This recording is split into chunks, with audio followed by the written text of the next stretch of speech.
So today was the day of stage 2 of the Criterium du Dauphine, and we had Tadej Pogačar in the yellow jersey, as well as a favourite for today's stage being Mathieu van der Poel. If you're new to the channel, click subscribe to stay up to date with all of the latest cycling news, results and drama. I just want to have one quick thing before we get into today's stage reaction of mine.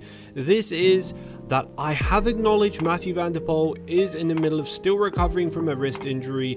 Yes, I won't criticize him too badly. I'm a massive fan of his, but I just want to make one thing clear, that maybe he's a bit crazy for still entering this race only after having that injury. And a lot of people watching this video may agree with me, or maybe they'll just think, come on bro, it's not really that bad.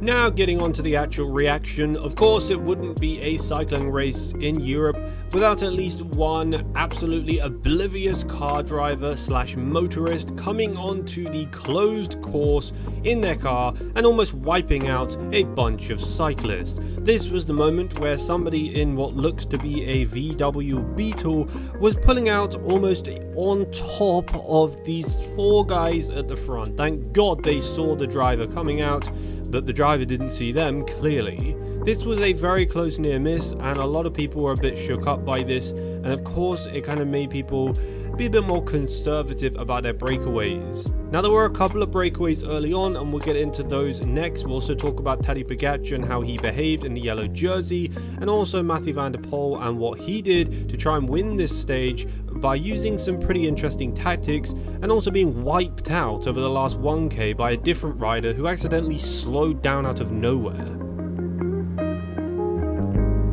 The first major attack came from Romain Bardet, and this was with 18k's remaining. Now this particular climb was one that he apparently used to train on all the time when he was younger, and in actual fact at one point in his training career he was doing a climb up this every single day.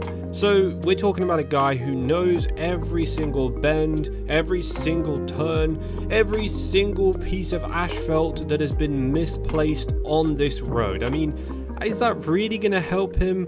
No, but at the end of the day, he's still going to have his few moments of fame climbing this hill, and oh boy does he do it in style. This guy pretty much dropped everyone and formed a gap of something like 30 seconds on the whole peloton. Tadej Pogačar and Jonas Vingegaard did not seem phased at all, and surprisingly neither did Mathieu van der Poel, so they were okay with letting him go and they didn't really see a problem. Romain Bardet was absolutely grinding up some of these climbs, and at times he looked like he was going to absolutely collapse of exhaustion. Another thing I realized while I was watching this, aside from the fact that he was really pushing hard, like literally redlining up this climb, was that he was kind of surprised why no one was going with him. I think that he expected Tadej Pogačar at least to try and respond to his move, but nobody did. Remco, not Matthew, no one. Jonas, no. Tadej, no. None of the Team Visma, none of the UAEs, and Little Trek, they were having a nightmare of a day. In fact, it was just, if you watched this race, you would have known what happened. But there was a lot going on before this attack even took place, and I think Romain Bardet was in a state of confusion as well as lactic acid hell while he was doing this 18k's out attack. So the gap went down to 10 seconds, which was originally a lot longer, so let's see what happened next. Romain Bardet's moment of fame actually lasted way longer than I expected.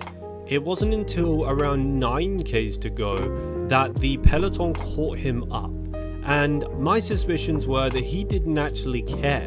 He just kind of let them catch up, and in anything he slowed down. I feel like maybe he thought he was disrespecting the big boys in the yellow jersey, so he just slowed right down, and it turned into a massive burn up over the final 3k's, which we'll get into any second.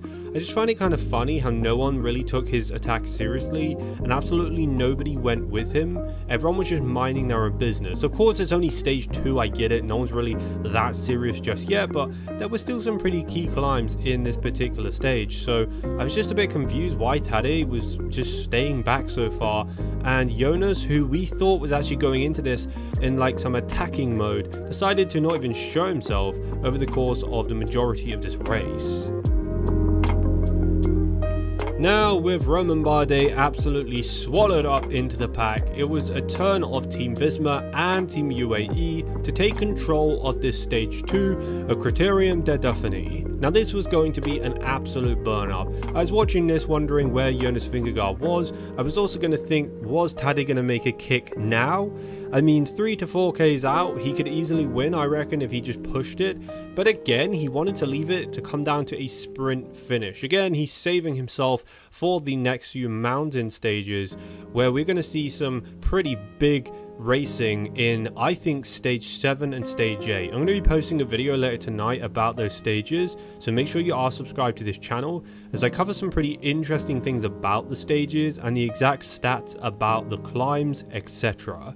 So let's get into the next part, where we'll see who took the first move, where was Mathieu van der Poel, and did Tadej or Jonas respond to any of it.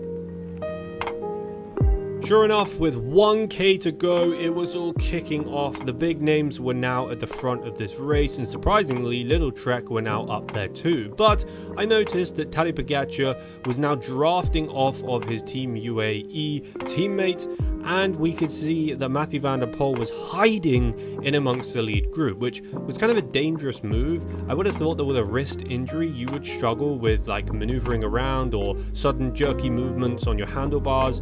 Maybe you'd want to stay clear on the outsides of the peloton so you can make moves easily, but I mean, he seems to have recovered so fast. That guy is literally an absolute superhuman, and if you stay tuned, you're going to see exactly what he did. I mean, he pushed everyone on stage 1, and he goes and does it again on stage 2. After what Tadej said after stage 1, which I'll cover in tonight's video, I was kind of surprised why Tadej took this last 1k seriously.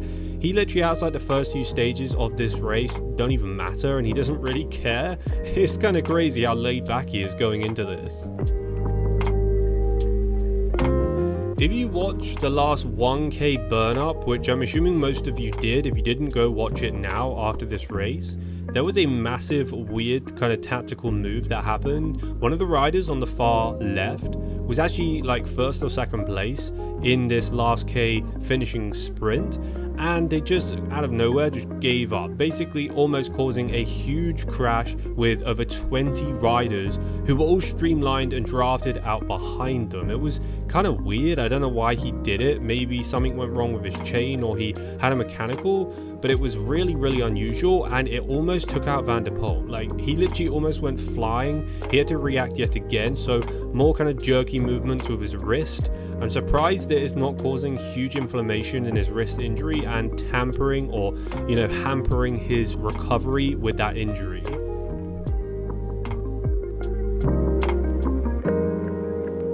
I don't know if you guys can see this very well, but the quality, I don't know why it kind of messed up during the processing of the snapshot.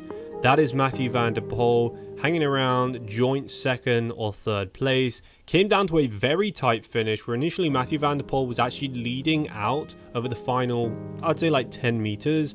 Tadej way back there in somewhere like 30th or 20th place. He didn't give a damn. I think he was doing a lot of work for some of his teammates.